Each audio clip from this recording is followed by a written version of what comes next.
Everything you need to know to survive high school, coming from a rising sophomore. Lesson 1. Wait till after the first week of school to buy your school supplies. I bought all of this, but I actually used a lot less. So listen, and whatever you choose to keep and buy, that's your choice because you're a different person than me. Journals are the biggest waste in my opinion. They just take up so much space, they're heavy, and I didn't even use them all. Or at all, not gonna lie.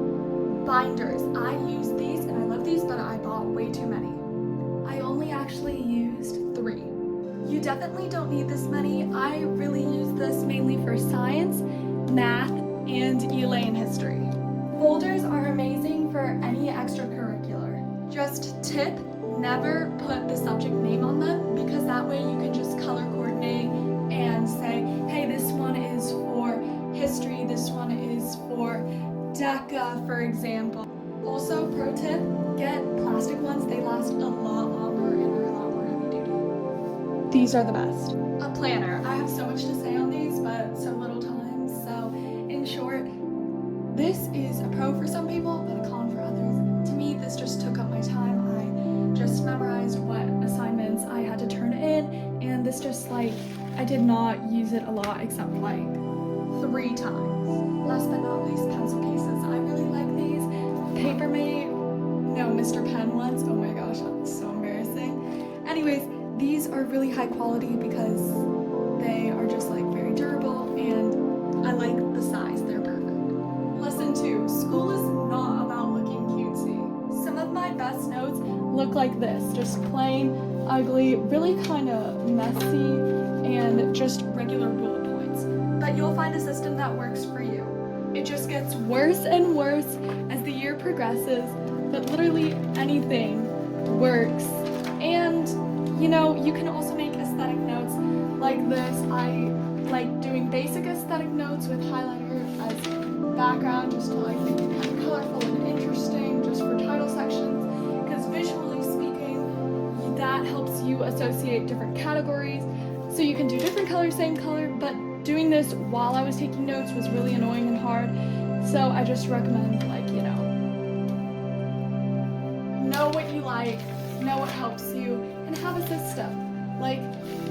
If you have a system, that makes it very easy to understand your notes. So for example, here I did all titles in highlight, but at the beginning, I had a different technique where I did bullet points where it was an arrow to separate titles, dashes, and then I'd have circles if I had even more sub information, and stars for anything I deemed really important. Just take notes whatever way helps you the most, and I will actually make a video on study methods shortly.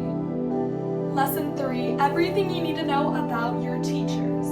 Getting on their good side is your biggest goal. Hi, how are you is a great way to do that. Every morning that you see them, say, hi, how are you? On day 1, introduce yourself. This means basically some days you get to tour your classes, find your locations, what your scheduled path would look like to get to classes on time, and most of your teachers will be there. Walk into their classrooms, be like, hi, my name is blah, blah, blah. How are you? I'm so excited. Math's my favorite subject. Now, the goal is simple. Do not be a teacher's pet, but be nice to them. And some people may perceive that being nice to a teacher is being a teacher's pet, but that is not true. You're just being a good student. Don't talk when the teacher's talking. Silence, basically, because that's how you're going to get on the teacher's side. One of the biggest teacher pet peeves is kids talking when they're talking. And if you're just a good student overall and silent when they're talking, then they're going to cut you a lot more slack. Be lenient, especially if you forgot about an assignment and you want to turn it in slightly later, and you can just ask them once you're on good terms with them. All in all, they aren't paid that much, which they should have one of the highest paying jobs for dealing with us kids who sometimes are quite rude. So don't make their job harder than it already is. Thank you. Lesson 3 is really nervous. You're not the only one. So don't stress if you're nervous and you think no one else is, because I guarantee that everyone is, no matter what grade you are going into. You fear about other people's impressions, which is very important. never, never, ever place your self-worth or value, sense of value in someone else's perception of you, because you're always, always, always going to be let down and disappointed and feel like you're trash. Everyone's dealt with this. It feels like no one has, but it's really important. Just don't let other people get to you, because most people, no matter what grade you are in, are gonna be jerks. If they're not jerks, they're fake as plastic, okay? Like really fake. And then there's a small group of people who are actually good. So that's very important. You know, just be careful. Lesson 4. Everyone is really nervous, okay? So you're not alone. Don't stress it. It's not that important. Just be confident. Fake it till you make it. Now, never, ever, ever, ever place your sense of self-worth or value in someone else's perception of you, because you're always, always, always going to be disappointed. Pro tip: people define you in a way this proverb says. Tell me who your friends are and I'll tell you who you are. So if you hang around bad people who fail, who skip class, who misbehave, who do really bad stuff, smoke substances, stuff like that, then other people and teachers will assume the worst of you. So stay away from them. Lesson 5, sleep matters. Set a bedtime for yourself and hold yourself to it. I went to bed every night in high school at 10 p.m., which seems early to some people, late to others. This is just the perfect time in my opinion. Any later is just detrimental, especially if you have to wake up really early. The earlier you wake up, the earlier you should go to bed. You need as much sleep as possible to feel refreshed. Now, on the topic of devices, here's my go-to trick. 1, do your homework as soon as you get home. Then have dinner. Then shower. When you have dinner and shower, you're decompressing yourself and getting rid of that electronic blue light, which doesn't help you sleep as well. So getting rid of that helps you sleep better, and just stay off your phone 1 hour at least before your bedtime, please. That is why I take my shower right before my bed, so that way I can, think and relax and just get in the sleep mode. So take care of yourself. Lesson 6, participate in as many extracurriculars as you can. Sign up for them, at least. Then, once you try them out and test them, if you don't like them, stop going and focus on the ones you like, because these are the ones you're going to stay through. Plus, these extracurriculars will give you friends and more. For example, I did theater, and that's how I found some of my best friends actually in middle school. Plus, colleges, while they like to see a variety of stuff, they also like to see a spike in activities you really like, or something that shows roundability. So, for example, I'm focusing in DECA because I like business, and I really like this topic of theater because theater's fun in my opinion. Now I'm going to stay through theater all 4 years to show consistency. Lesson 7, these are all the little things that matter in life, aka school, and will help you succeed. So bring pads, because if girls trust you and they ask you, hey, do you have a pad or a tampon, you want to have those, because 1, that shows you're trusted, T, good job, and 2, that's a must-have. Also have wipes, just in case you're in a sport or something very athletic, or something that just gets really hot temperature-wise, and that's really important and will save your day.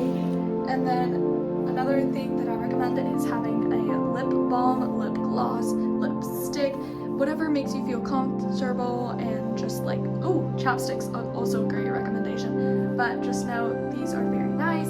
I like them. They make my lips juicy, and just crusty lips are not a good situation, but do not spill this in your bag. Get one that doesn't leak a lot, or at all, that'd be best, because that is one hot mess to clean up. So let me know if I left out some other little things I should add. Thank you. Lesson 8, looks aren't everything. Some of the smartest people I know don't even wear mascara, blush, or lipstick, or lip gloss, okay? Whatever helps you feel confident. For example, me, I was really lazy and I liked getting up late, so I would always just have my nails painted one color, and I'd carry that nail polish in my bag just in case my nails got chipped.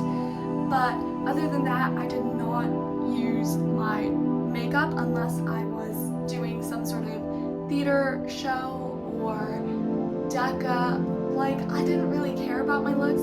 Now, looks are important. I'm gonna say, like, don't go to school in PJs unless you're like really tired. It's just that, from personal experience, will make you super tired, and some teachers have their lights off, which help you fall asleep. And if you're wearing PJs, you're just gonna be like, oh my gosh, it's time to sleep. And just avoid that, okay? Finally, the last lesson, lesson 9. This is everything I'm changing for sophomore year. So depending on your schedule, I recommend getting a small backpack if you have an A-B day schedule where 4 classes A day, 4 classes B day, because that way you're not allowed to carry heavy stuff, because back pain is real, y'all. Like, I swear all of us are going to have scoliosis when we're older. It's not cool. Just focus on carrying light things and trim it down to what you actually need. If you think that getting a smaller backpack will force you to decompress, that's very important, unless you have like 7 classes each day. In that case, big backpacks, y'all. I'm also going to focus on skincare a lot more. So while I did the basics and wash my face every day, I'm gonna start using lip gloss or something every day so my lips just don't look cracked and I feel better.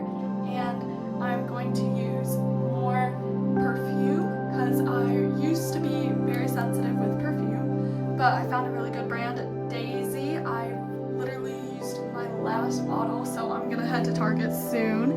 And just know that everything isn't as important as it seemed.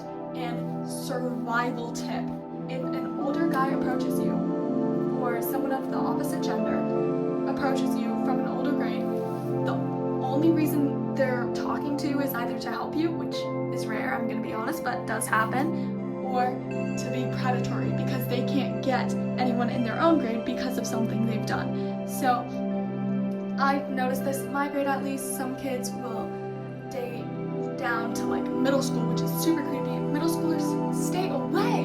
Bro, stay away, please. Save yourselves, because these guys are coming to you because nobody else will take them because they're weird, creepy, or just not smart. Like, just focus. Grades matter now, so plan ahead. Volunteer a lot. I love volunteering. I get around 250 service hours a year, but volunteering is one of your best ways to focus in on what you want to do and just learn, hey, I don't like this, maybe I want to be a doctor, for example. And then also, last pro tip, befriend kids in older grades that are of your same gender, so it's not as creepy, please. That way you can ask them, hey, I want to take XYZ classes next year. What do you think about the teachers? Who should I get? Who should I not get? What classes are like high fail rate versus low fail rate based on teacher? Because it's not the subject, it's always the teacher who makes or breaks your grade. So just plan ahead, be nice, smile, be confident, and I'm definitely going to share a lot more of my tips so that way y'all can succeed as well. Bye-bye!